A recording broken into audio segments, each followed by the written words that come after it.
अस्सलाम वालेकुम जी। हमारा नाम मोहम्मद चांद पाशा है। मैं एक सोशल वर्कर हूँ। मैं सोशल वेलफेयर सोसाइटी के सिटी मैं एक प्रेसिडेंट हूँ।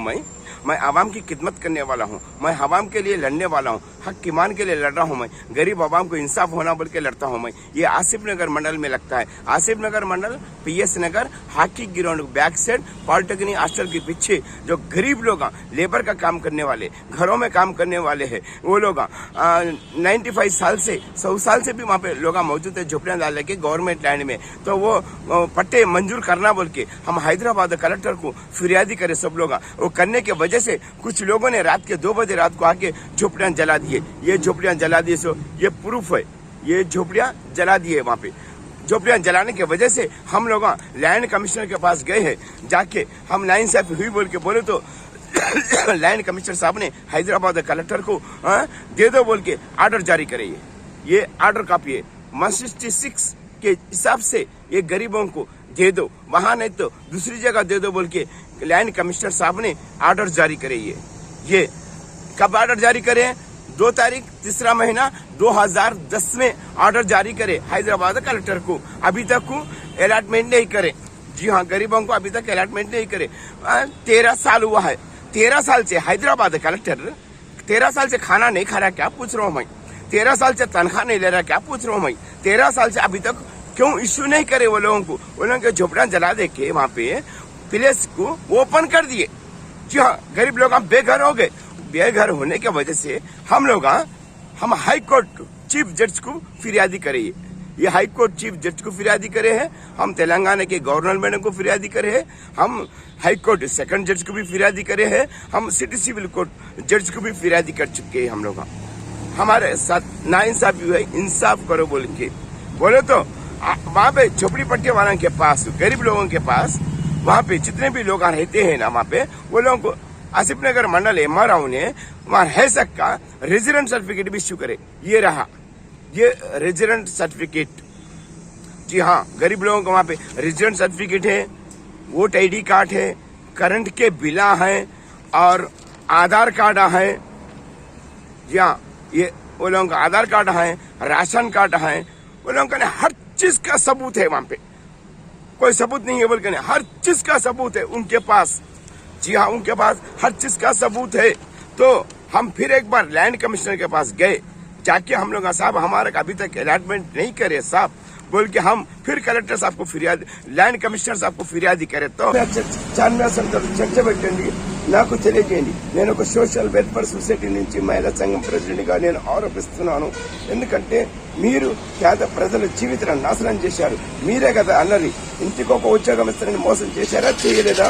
దళిత ముఖ్యమంత్రి చేస్తానని చెప్పి చేశారా? చెయ్యలేదు। ఎస్సీలకు 3 ఎకరాలు భూమి ఇస్తానని చెప్పి ఇచ్చిరా? ఇవ్వలేదు। ముస్లింలకు 12% రిజర్వేషన్ అమలు చేస్తానని చేసిరా? చేయలేదు। మీడియా మిత్రులకు డబుల్ బెడ్రూమ్ ఇస్తానని చెప్పి ఇచ్చిరా? ఇవ్వలేదు। మీడియా మిత్రులకు ఓపెన్ ప్లేస్ ఇస్తానని చెప్పి ఇచ్చిరా? ఇవ్వలేదు। మీడియా మిత్రులకు హెల్త్ కార్డు ఇస్తానని చెప్పి ఇచ్చిరా? ఇవ్వలేదు।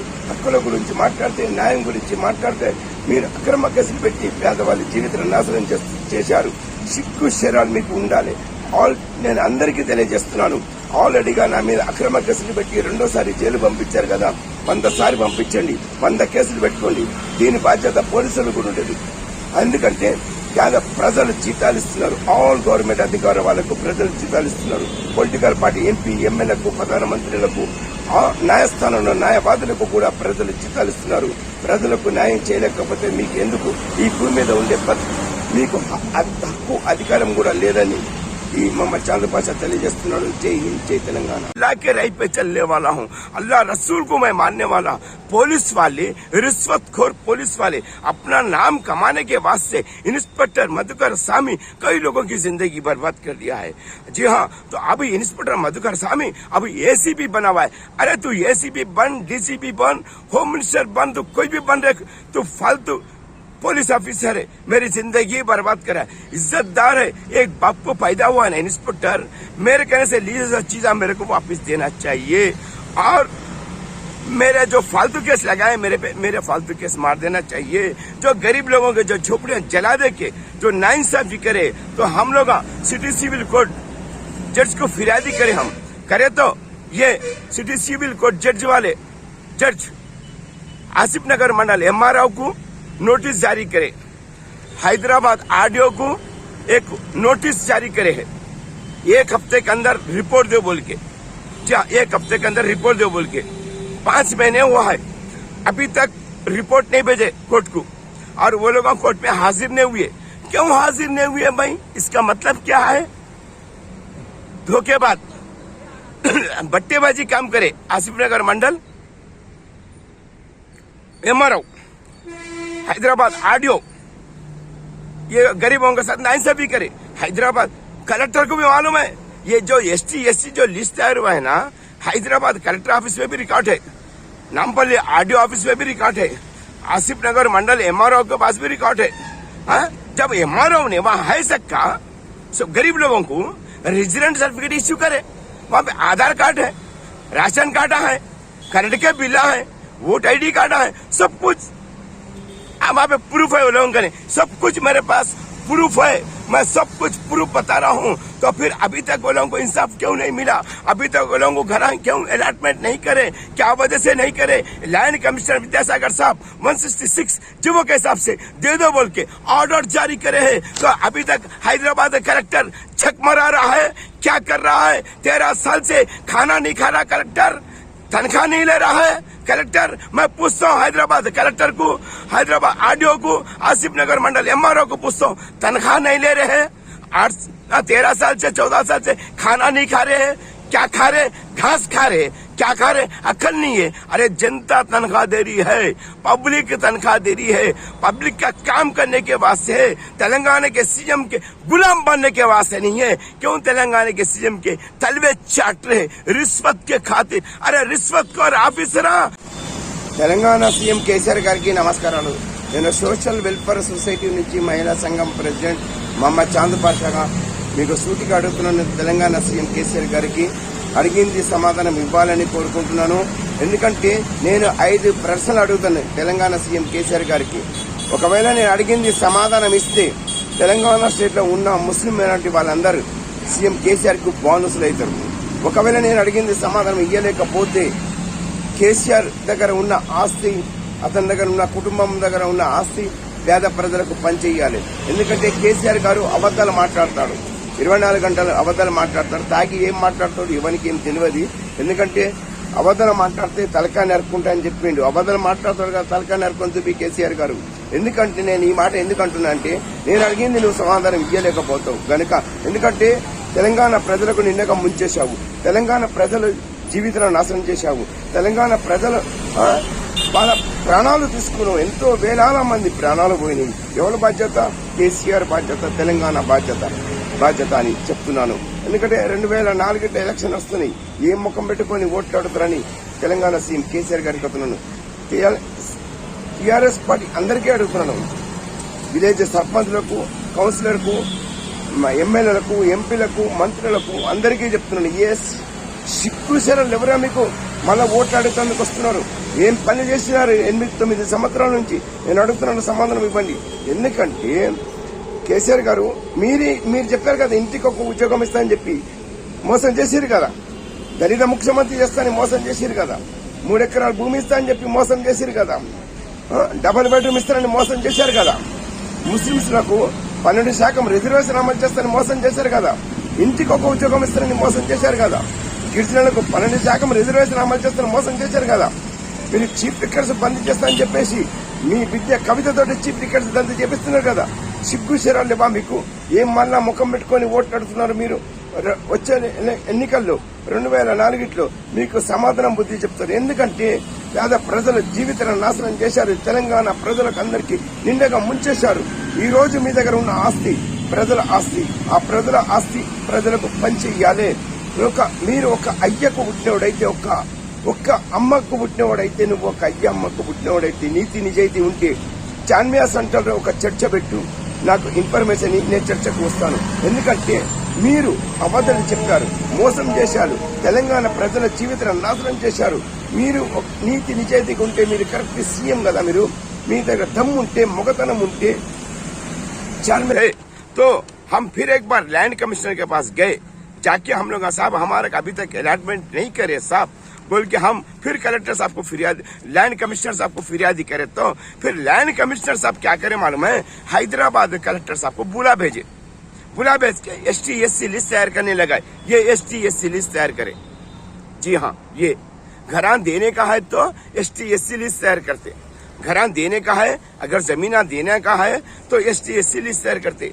लिस्ट जो तैयार हुआ है ना, लिस्ट में जो नामा है ना, थोड़े बहुत मैं इतना करता हूँ, नामा बोलता हूँ मैं।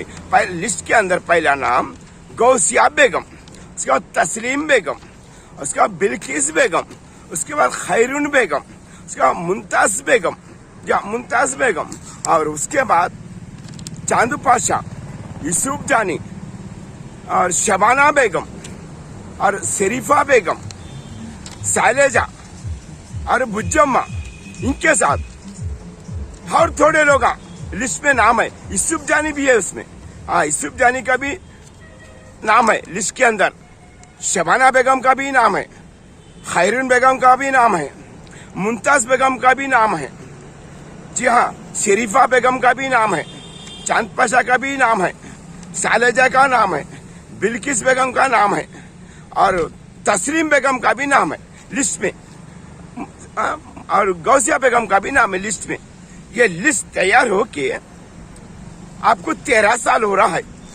13 साल से अभी तक लोगों को अभी तक घर अलॉटमेंट नहीं करें। वहां पे झोपड़ियां जला दे के वो ओपन प्लेस करे वहां पे, जी हाँ, और गरीब लोग घर के बेघर हो गए जब हो, हाँ जी हाँ, और जो घर के बेघर हो गए, लैंड कमिश्नर साहब ने 166 जीवो के हिसाब से दे दो बोल के हैदराबाद कलेक्टर को ऑर्डर जारी करे। ये ऑर्डर कॉपी है। तो रात में 2 बजे रात को झोपड़ियां जले। 2:10 को इंस्पेक्टर मधुकर स्वामी स्पॉट पे मौजूद है। जी हाँ, 2:20 को आसिफ नगर मंडल MRO स्पॉट पे मौजूद है। 2:30 को हैदराबाद RDO मौजूद है वहां पे। मतलब 10 मिनट को कैसा आते हैं लोग, झोपड़ियां जल रहे बोल के इंस्पेक्टर को कैसा मालूम है? ये मतलब ये लोगों एक प्लानिंग डाले है वहां पे, ये पूरे झोपड़ियां जला दे के प्लेस ओपन कर देंगे बोल के उनका इरादे से ये मंसूबा बना के ये आधी रात को ये काम करे। ठीक है, झोपड़ियां जला दिए। झोपड़ियां जलाने के वजह से हम लोग लॉकअप में रखे, बेरहमी से मेरे को मारे और मेरे को मारे उसको। मैं हाईकोर्ट चीफ जस्टिस को फिरियादी कराऊं, मैं बेकसूर हूं, मेरे केस बुक करे मेरे पे। जी हाँ, हाईकोर्ट जज को बोला हूं, गवर्नर को बोला हूं, सिटी सिविल कोर्ट को जज को बोला हूं, सभी लोगों को मैं फिरियादी कराऊं क्यों मेरे पे फालतू केस लगाए बोल के। तो उसमें हम लोग और मेरे को बेरहमी से मेरे इंस्पेक्टर मधुकर स्वामी मारा है। छिनाल का बेटा बोला इंस्पेक्टर मधुकर स्वामी मेरे को। क्यों बोला भाई छिनाल का बेटा? मैं कैसा होता हूँ? बोलने वाला छिनाल का बेटा होता है। कौन होता है? इंस्पेक्टर मधुकर स्वामी छिनाल का बेटा होता है। ऐसे ही मधुकर गोड़ मेरे को बेरहमी से लातों से मेरे को मारा। क्यों मारा भाई? उसको कौन दिया हक मेरे को मारने के वास्ते? मैं बेकसूर हूँ, हक के लिए लड़ रहा हूँ। तो मेरे को लेके जाके 5 दिन लॉकअप में रखे। कैसा क्या रूल्स के हिसाब से रखे? कौन से कानून में है मेरे 5 दिन लॉकअप में रख के? 6वें दिन मेरे को नामपल्ली 6 AM कोर्ट को लेके गए। मेरे पे केस बुक करके चलने पहले जेल को भेज दिए। मेरे 2 बार मेरे चलने पहले जेल भेजे, 2 बार नहीं 100 बार भी जेल को भेजे भी तो बिना। मैं डरने वाला नहीं हूँ, मैं अवाम की खिदमत करने वाला हूँ। मैं एक सोशल वर्कर हूँ, हक के लिए लड़ूंगा, मैं इंसाफ के लिए लड़ूंगा। मैं जहाँ इंस्पेक्टर मधुकर स्वामी मेरे कहने से जो चीजा लिया है ना, एक बाप को पैदा हुआ है ना, उन्होंने मेरे चीजा मेरे को वापस दे देना चाहिए। मेरे पे जो फालतू केस लगाए है ना पुलिस वाले, वो केस मार देना चाहिए। मेरे कहने से इंस्पेक्टर मधुकर स्वामी एक सोनी वीडियो कैमरा, एक सिंगल कैमरा, 10,000 रुपए नेट कैश खींच लिया है और 2 सेल फोन, टच फोन, एक नोकिया, एक सैमसंग फोन, और मेरे को मार के धमकी दे के थोड़े व्हाइट पेपर पे सेना लिए लोग, पुलिस वाले थोड़े व्हाइट पेपर पे अंगूठा लिए। ये लोग क्या करे मेरे को नहीं मालूम है। मेरी जिंदगी तो बर्बाद कर दी पुलिस वाले, लेकिन मेरी जिंदगी बर्बाद करने से पुलिस वाले की जिंदगी बर्बाद हो जाती है। उनको कोड़ की बीमारी आएंगी, उनको हार्ट अटैक की बीमारी आएंगी, वो लोग गारत होके जाएंगे, पुलिस वाले कुत्ते की मौत मरेंगे। बोल रहा हूँ मैं, मोहम्मद चांद पाशा हक के लिए लड़ रहा हूँ, ईमान के वास्ते लड़ रहा हूँ, गरीब आवाम के लिए लड़ रहा हूँ। मैं गरीब आवाम का खिदमत करने वाला हूँ। मैं गरीब आवाम को खिदमत करने वाला हूँ। मैं एक सोशल वर्कर हूँ। गरीबों को इंसाफ मिले तक मैं लड़ते रहूंगा और लड़ूंगा भी। मैं गरीब आवाम के लिए मैं अपनी जान भी दे सकता हूँ। मैं मौत से नहीं डरता हूँ, मैं अल्लाह से डरता हूँ। मैं अल्लाह के राह पे मैं गरीबों के लिए लड़ रहा हूँ, अल्लाह के बल पे मैं गरीबों के वास्ते लड़ रहा हूँ। मैं हक के लिए लड़ूंगा, गरीबों को इंसाफ मिले तक मैं लड़ते रहूंगा। अरे पुलिस वाले 1000 भी केस डाल लो, मेरा बाल बाका नहीं कर सकते। मैं सच्चाई के रास्ते पे चलने वाला हूँ, मैं अल्लाह के राह पे चलने वाला हूँ, अल्लाह रसूल को मैं मानने वाला। पुलिस वाले, रिश्वतखोर पुलिस वाले। अस्सलाम वालेकुम, हमारा नाम मोहम्मद चांद पाशा है। सोशल वेलफेयर सोसाइटी के मैं सदर हूँ। मैं हमारे तेलंगाना स्टेट के अंदर गरीबों पे जुलूम हो रहा बोल के मैं हक के लिए ईमान के वजह से मैं लड़ता हूँ। मैं तो ये आसिफ नगर मंडल विजयनगर कॉलोनी हॉकी ग्राउंड के बैच पॉलिटेक्निक हॉस्टल के पीछे तो 95 साल से गरीब लोग गवर्नमेंट लैंड पे झोपड़ियाँ डालने के है। तो डालने के वजह 95 साल से रहने के वजह से वहाँ पे घरों के पट्टे मंजूर करना बोल के गरीब लोग हैदराबाद कलेक्टर को फिरियादी करे। करने की वजह से थोड़े लोग होदेदार रात में 2 बजे रात को आके वहाँ पे झोपड़ियाँ जला दिए। ये झोपड़ियाँ जला दिए, सो ये प्रूफ है। ये झोपड़ी पट्टियाँ पूरे जला दिए है। वहाँ पे झोपड़ियाँ जलाने की वजह से रात में 2 बजे रात को जला दिए है। 2:10 को मेदीपट्टनम उमयनगर PS इंस्पेक्टर मधुकर स्वामी 2:10 को वहाँ स्पॉट पे मौजूद है। 2:20 को तहसीलदार मौजूद है वहाँ पे। 2:30 पे हैदराबाद RDO मौजूद है। ये 10-10 मिनट को कैसे आए भाई ये लोग? हाँ, इंस्पेक्टर कैसे आया, तहसीलदार कैसे आया, हैदराबाद RDO कैसे आया? 10-10 मिनट का फॉल्स रहा ये। मतलब ये लोग गरीब लोगों को वहाँ पे झोपड़ियाँ जला दे के ओपन प्लेस कर देंगे बोल के एक मनसूबा बना के प्लानिंग डाल के वहाँ पे आए, झोपड़ियाँ जला दिए। जलाने के वजह से वहाँ पे लोग, गरीब लोग, घरों में काम करने वाले बेघर हो गए, रोडों की जिंदगी हो गई, उनको बर्बाद कर दिए। तो इसलिए तो हम लोग क्या करें? हाँ, हम तेलंगाना स्टेट लैंड कमिश्नर के पास गए हैं। लैंड कमिश्नर साहब ने, हमारे को विद्यासागर साहब ने हैदराबाद कलेक्टर को दे दो बोल के ऑर्डर जारी करे है। ये दे दो बोल के ये ऑर्डर जारी करे है हैदराबाद के कलेक्टर को। लैंड कमिश्नर विद्यासागर साहब कब जारी करे हैं? 2 तारीख 3 महीना 2010 में हैदराबाद कलेक्टर को ऑर्डर जारी किया। 166 के हिसाब से आप लोगों को घर मंजूर दे दो, अलॉटमेंट कर दो, उनको दे दे, उनको घर जमीन दे दे के रिपोर्ट भेजो बोल के लैंड कमिश्नर साहब बोले हैं। बोलने की वजह से हमारे को 13 साल 14 साल से इंसाफ नहीं मिला है, ना इंसाफ भी मिली बोल के हम लोग तेलंगाना स्टेट हाईकोर्ट चीफ जज साहब को फिरियादी करे हैं। हम लोग ये हाईकोर्ट चीफ जज साहब को फिरियादी करे हैं, हम हाईकोर्ट सेकंड जज साहब को फिरियादी करे हैं, हम सिटी सिविल कोर्ट जज साहब को फिरियादी करे हैं, तेलंगाना के गवर्नर मैडम को फिरियादी करे हैं हम लोग। हाँ, करने के बावजूद हमारे को इंसाफ नहीं मिला है। तो हम लोग फिर से एक बार लैंड कमिश्नर के पास फिर फिरियादी करे हैं। हम लोग करे तो लैंड कमिश्नर के पास हम लोग फिरियादी करे तो लैंड कमिश्नर साहब ने फिर एक बार हैदराबाद कलेक्टर साहब को बुला भेजे है। जी हाँ, बुला भेजे है कलेक्टर साहब, बुला भेज के वहाँ पे ऑडियो को बोल रहा हूँ, हैदराबाद कलेक्टर को, लुच्चे कलेक्टर को बोल रहा हूँ, 13 साल से छेक मारा रहे। क्या पूछता हूँ ऑफिसरों को?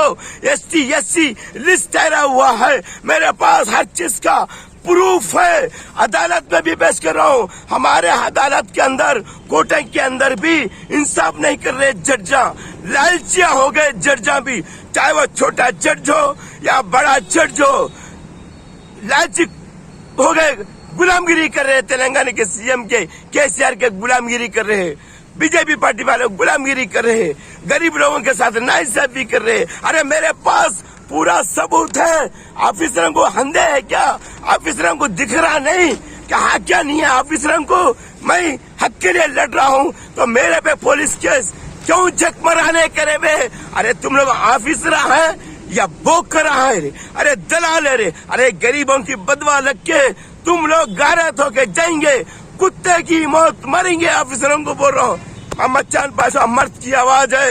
एक मुसलमान का बेटा आवाज उठाया तो 1 लाख के बराबर होता है। अरे मैं किसी का सपोर्ट नहीं ले रहा हूँ, अल्लाह का सपोर्ट ले रहा हूँ। अल्लाह के बल पे मैं हक के लिए लड़ रहा हूँ। अल्लाह के तुबल पे हम ये दुनिया में जिंदा है अच्छे काम करने के वास्ते। मैं मरे दम तक गरीब आवाम के लिए लड़ते रहूंगा। इंसाफ दिलाने के वास्ते मैं लड़ता हूँ। अगर तुम लोग इंसानियत है ऑफिसरों में, जब SC जो लिस्ट तैयार हुआ है ना, वो लोगों को अलॉटमेंट करो।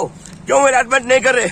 रिश्वत के खातिर। अरे रिश्वतखोर ऑफिसर, अरे जानवर की औलाद होती है जो रिश्वत लेके काम कर रहे हैं ना, कुत्ते की औलाद होती है। अरे मेरे पे केस करते हैं, फिर कर लो, जेल को भेजते हैं, भेज लो। मोहम्मद चांद पाशा मर्द का बेटा है, किसी से डरने वाला नहीं है। हक के लिए लड़ रहा हूँ मैं, इंसाफ के लिए लड़ रहा हूँ। क्या करते कर लो। 2 बार मेरे को जेल भेजे ना, अभी भी भेज लो। मौत से नहीं डरता हूँ मैं, अल्लाह से डरता हूँ। अरे रिश्वत को ऑफिसर डरते हैं। जी हाँ, रिश्वत खा खा के तुम लोगों को मस्ती चढ़ी हुई है। जी हाँ, मस्ती चढ़ी हुई है। मैं गवर्नमेंट होदेदारों को बोल रहा हूँ, मस्ती चढ़ के गरीब लोगों के साथ नाइंसाफी करे। अरे हाई कोर्ट में भी इंसाफ नहीं कर सके तो हाई कोर्ट को बंद कर दो। जहाँ बंद कर दो। पुलिस स्टेशनों में इंसाफ नहीं हो रहा, पुलिस स्टेशन लॉकआउट कर दो। जहाँ लॉकआउट कर दो। कलेक्टर, जिला कलेक्टर भी केसीआर के पैर हाथों के पानी पी रहे कलेक्टर। अरे शर्म होना कलेक्टरों को भी, होदेदारों को बोल रहा हूँ। जनता तनख्वाह दे रही है जनता को सेवा करने के वास्ते। जनता के ऊपर एग्जाम लगा के उनकी जिंदगी बर्बाद करो मत, तुम्हारी जिंदगी बर्बाद होगी, गारत होके जाएंगे ऑफिसर। मैं देखो हर अदालत के अंदर भी थोड़े लोगों के नाम बताता हूँ मैं।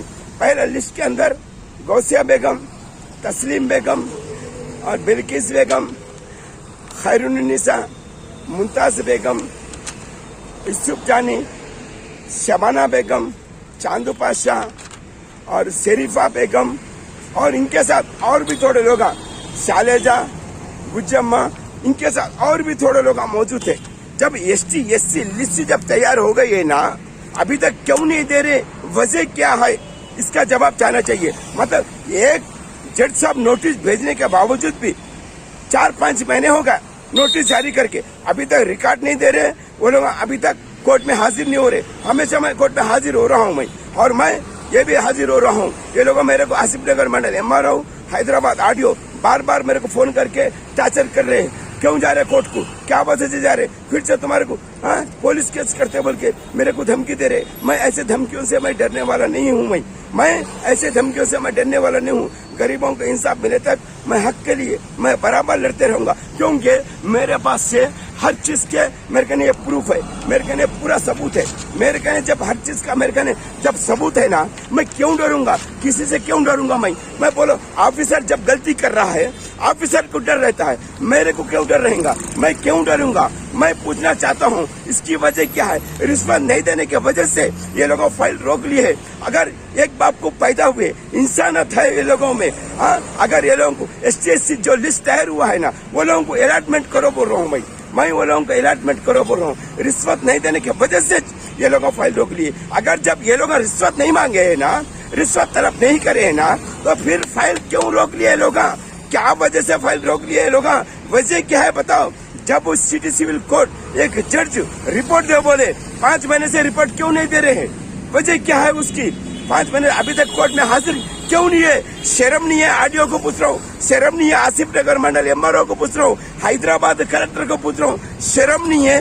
जनता तनख्वाह दे रही है, जनता को सेवा करने के वास्ते तेलंगाना CM केसीआर के तल में चाटने वाले होदेदारों को बोल रहा हूँ। यहाँ पे ये भी बता रहा हूँ मैं, थोड़े अदालत के अंदर जज भी गलती कर रहे हैं, गरीबों के साथ नाइंसाफी कर रहे हैं, और जो गरीब हैसरों के साथ एक इंसाफ कर रहे हैं, नहीं सिरों के एक इंसाफ कर रहे हैं। ये भी बता रहा हूँ। हमारे के बाद हमारे तेलंगाना के social media, print media, electronic media Telangana के CM केसीआर के गुलाम बन चुके हैं।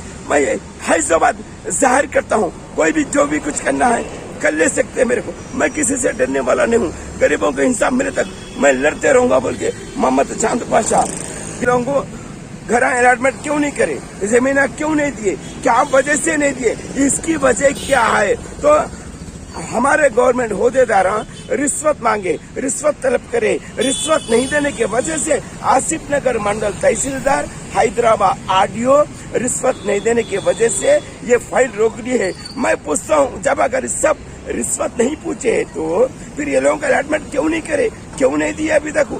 13 साल से 14 साल से छक मरा रहा है क्या ऑफिसर बोल के मैं पूछ रहा हूँ। मैं क्यों इंसाफ करो बोल के बोल रहे हैं हम लोग। ये SC लिस्ट तैयार हुए सो हैदराबाद कलेक्टर ऑफिस में है, नामपल्ली आरडीओ ऑफिस में है, आसिफ नगर मंडल तहसीलदार के पास भी ST/SC लिस्ट तैयार होगा। जब ST/SC लिस्ट तैयार होने के बावजूद भी अभी तक क्यों नहीं दे रहे, क्या वजह से नहीं दे रहे? हमारे हैदराबाद आरडीओ क्या बोल रहे बोले तो, आसिफ नगर मंडल तहसीलदार क्या बोल रहे बोले तो, हमारे को कलेक्टर बोलना, ये नहीं तो तेलंगाना के CM KCR साहब बोला। हम लोग बोले तो हम लोग कुछ काम करते, हम लोग जज बोले तो काम नहीं करते। हम लोग जज है तो उसके हद तक जज है, हमको कोई जज नहीं है। हमारे को कलेक्टर बोलना पड़ता, हमारे को CM बोलना पड़ता बोल के हैदराबाद आरडीओ आसिफ नगर मंडल तहसीलदार ये बात बोले हैं। वो लोग ये भी बोल रहे हैं अगर अभी भी हो गलत रिपोर्ट लिखने के वास्ते प्लानिंग डाल रहे आसिफ नगर मंडल तहसीलदार हैदराबाद आरडीओ, ये गरीब लोगों को नाइंसाफी करने के वास्ते। अगर रिश्वतखोर ऑफिसरों को बोल रहा हूँ, लालची ऑफिसरों को बोल रहा हूँ, अगर जब तुम लोग गरीबों को हिसाब नहीं कर सके तो तुम लोग लायक नहीं है, इस सीट पे बैठने के लायक नहीं है, इस धरती पे रहने की भी लायक नहीं है। चुल्ली भर पानी में डूब मरो बोल के बोल रहा हूँ मैं हक ईमान की बात कर रहा हूँ, मैं सच्ची बात करता हूँ। मेरे को कितने बार भी केस बुक कर लो, मेरा बाल बाका भी नहीं कर सकते। मोहम्मद चांद पाशा, मैं ये भी अभी भी जाहिर करता हूँ, लिस्ट में जितने लोगों के नाम है ना, जो घर देने का है तो लिस्ट तैयार होता है, जमीना देना है तो लिस्ट तैयार होता है। ये ST/SC लिस्ट तैयार हुआ है, 13 साल 14 साल हो गया है। लिस्ट में हैसरों के नामा, थोड़े लोगों के नामा बताता हूँ मैं। पहले लिस्ट के अंदर गौसिया बेगम, तस्लीम बेगम और बिल्किस बेगम, खैरुन्निसा, मुमताज बेगम, यूसुफ जानी, शबाना बेगम, चांदू पाशा और शरीफा बेगम और इनके साथ और भी थोड़े लोग, शालेजा, गुज्जम्मा, इनके साथ और भी थोड़े लोग मौजूद थे। जब ST/SC लिस्ट जब तैयार हो गई है ना, अभी तक क्यों नहीं दे रहे, वजह क्या है, इसका जवाब चाहना चाहिए। मतलब एक जज साहब नोटिस भेजने के बावजूद ST/SC लिस्ट तैयार करने लगा है। जी हाँ, ये ST/SC ये लिस्ट तैयार करने लगा है। ये ST/SC लिस्ट तैयार हुआ, घर देने का है तो ST/SC लिस्ट तैयार होता है, जमीना देना है तो ST/SC लिस्ट तैयार होता है, नहीं देने को तो लिस्ट तैयार नहीं होता है। लैंड कमिश्नर साहब ने और दे दो बोल के ऑर्डर देने के बावजूद भी अभी तक ये लोगों को अलॉटमेंट नहीं करे। वहाँ पे हैसरों को, गरीब लोगों को वहाँ पे प्रूफ है। वहाँ पे आसिफ नगर मंडल तहसीलदार खुद एक प्रूफ दिए, ये रेजिडेंट सर्टिफिकेट वहाँ पे हैसर का तहसीलदार खुद ये प्रूफ दिए, रेजिडेंट सर्टिफिकेट है उल्लंघन है, ये रहा उल्लंघन है, आधार कार्ड है उल्लंघन है, उल्लंघन है पैन कार्ड है, उल्लंघन है इलेक्शन कार्ड है, उल्लंघन है राशन कार्ड से, उल्लंघन है करंट के बिल है, सब कुछ मौजूद है। वो लोग 95 साल से वहाँ पे रहते हैं, तो हमारे गरीब लोगों पे नाइंसाफी हो रही है। इंसाफ करो बोल के हम लोग हक के लिए बात कर दो। मेरे पे छूटा ऐसा लगा के इंस्पेक्टर मधुकर स्वामी मेरे को जेल भेजे है। क्यों भेजे भाई, क्या वजह से भेजे? ठीक है, मैं गरीब का खिदमत करने वाला हूँ, आवाम को खिदमत करने वाला हूँ। मैं एक सोशल वर्कर हूँ। मैं आवाम के लिए, हक के लिए लड़ूंगा। मैं अपनी जान गए तक भी मैं लड़ते रहूंगा, गरीब लोगों को इंसाफ करे तक। जब घर देने का है तो ST/SC लिस्ट तैयार करते, घर देने का है तो ST/SC लिस्ट करते, तैयार करते। तैयार करने के बाद भी अगर हमारे को इंसाफ नहीं मिल रहा, नाइंसाफी मिल रही बोल के हम लोग सिटी सिविल कोर्ट जज साहब को फिरियादी करे। जज साहब को फिरियादी करे तो हैदराबाद आरडीओ को, आसिफ नगर मंडल MRO को, तहसीलदार को ये नोटिस जारी करे। ये नोटिस जारी करे है जी, हैदराबाद आरडीओ को, आसिफ नगर मंडल तहसीलदार को नोटिस जारी करे। नोटिस जारी करे है 1 हफ्ते के अंदर रिपोर्ट भेजो बोल के बोले जज साहब। अभी तक 1 हफ्ते से रिपोर्ट नहीं भेजे है, वो लोग कोर्ट में हाजिर नहीं हुई है। 5 महीने हो रहा है, 5 महीने से अभी तक आसिफ नगर मंडल MRO, हैदराबाद आरडीओ अभी तक कोर्ट में रिपोर्ट नहीं भेजे। वो लोग कोर्ट में हाजिर नहीं हुए। मैं हमेशा कोर्ट में हाजिर हो रहा हूँ, हमारे गरीब लोगों को इंसाफ मिले तक बोल के मैं लड़ते रहूंगा। क्यों भाई, हक के लिए लड़ना गुनाह है, इंसाफ के लिए बात करना गुनाह है। मैं बोल रहा हूँ, मैं जब गरीब लोगों को इंसाफ नहीं कर सके तो फिर कई के बात से असल ये फाइल रुका कई को बोले तो आसिफ नगर मंडल तहसीलदार रिश्वतखोर है, रिश्वत की तलब करे थे तो हम रिश्वत नहीं दिए। हम रिश्वत नहीं देने की वजह से हैदराबाद आरडीओ, आसिफ नगर मंडल MRO फाइल रोक लिए। अगर जब रिश्वत तलब नहीं करे ऑफिसर तो फिर अभी तक अलॉटमेंट क्यों नहीं करे भाई?